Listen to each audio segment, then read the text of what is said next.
Hi there. Today I'll be making a Battenberg cake inspired by the Great Canadian Baking Show. This recipe would be a Princess Rosaline recipe. This is the recipe that I'm trying today to make my Battenberg cake. So there was some ingredients at the grocery store that I couldn't find, so I had to improvise and find other recipes. So for the pistachio paste, I'm using this recipe here. And then for the marzipan, I'm using this recipe here to make my own. And then for the white rolling fondant, I'm using this recipe.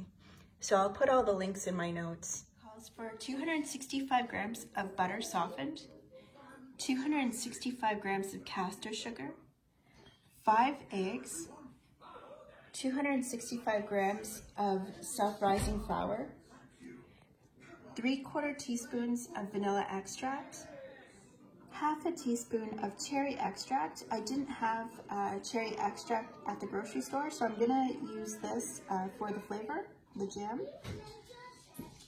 1 tablespoon of pistachio paste. They didn't have any of the paste at the store, so I had to make it from scratch. I'll post the recipe in my notes. To assemble and decorate, you need 500 grams of marzipan. I had to make this from scratch. I'll post the recipe in my notes. Red food coloring, white rolling fondant. Because the fondant, I had to make it from scratch. I'll post the recipe in my notes, but it came out the same color as the marzipan. So to switch it up, I added 2 drops of the red food coloring. You need cherries for the decorations, but I don't have any, so I'm just probably gonna spread a little bit of what's left over the cherry jam. And it's called for pistachios, but I used all my pistachios for my paste, so I'll probably just drizzle a little bit of the paste for the finishing touches. The recipe calls to mix the butter, sugar, eggs, flour, and vanilla until well combined. So I have everything already in the bowl. Lower this down, lock it.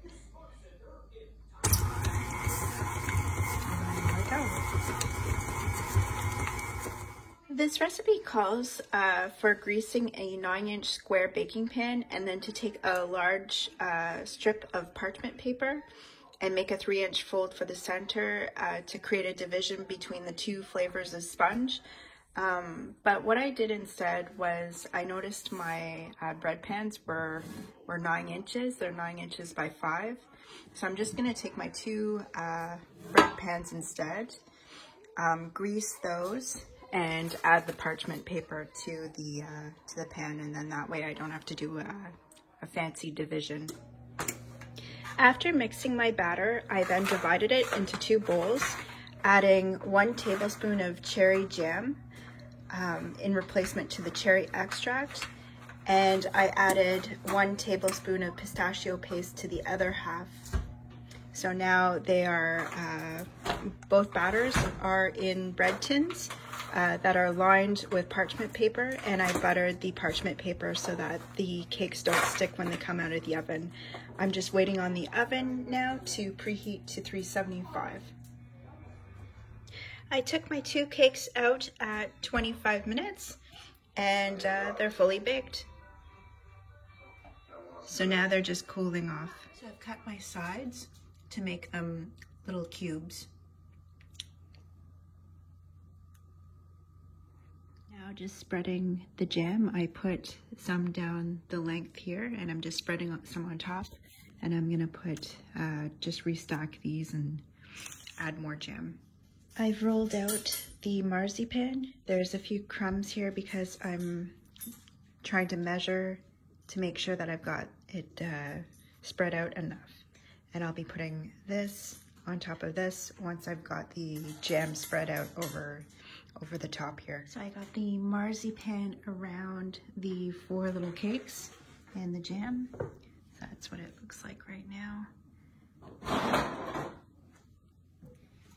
And the last layer is the fondant. So my fondant is now all rolled up and I'm ready to put the last layer on this cake. So my fondant is now rolled all the way around, even underneath. So here's a close-up of the cake itself. So I've just trimmed off the icing and the fondant. And there's the other side.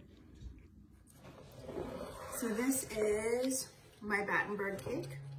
So the outer shell is the fondant icing. There's an inner icing shell, which is marzipan. And there's two cakes here. There's a cherry flavored cake and a pistachio flavored cake. And then between the cakes is a cherry jam.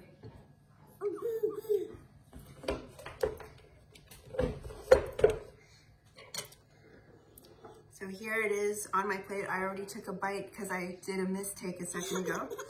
But take another bite. Maybe my son will take a bite. So this is the cherry one. And he doesn't want to. So it is sponge. It is a spongy taste. There is the cherry flavors in it, in the cake. And it's really good. And this is the one with the pistachio paste. And there's a slightly nutty taste to it. It's great, it's awesome. For me, the fondant is a little bit thick. It's kind of chewy. This cake was a little bit harder to make only because it took a lot of time. The actual steps to make the cake were pretty straightforward, and the cake and the icing, everything turned out fine. It wasn't hard to mess up the instructions. Would I do this cake again? Probably not. It tastes great, but it's just, it takes up your afternoon, and especially if you have a little one here who demands your time, I found that I had to start and stop a lot. If someone asked me to, I would make the cake. But other than that, I'm glad I made the attempt. I'm glad I tasted it. I was curious because I've been watching the Great Canadian Baking Show. So it is a great cake. If you have time on your hands, then this is definitely worth giving a shot. So this is my Battenberg cake. It's gone now because Jax has it in his hand. And this is my Rosaline inspired recipe. So Rosaline makes an appearance in my first and second novel. All right, see you later. Bye.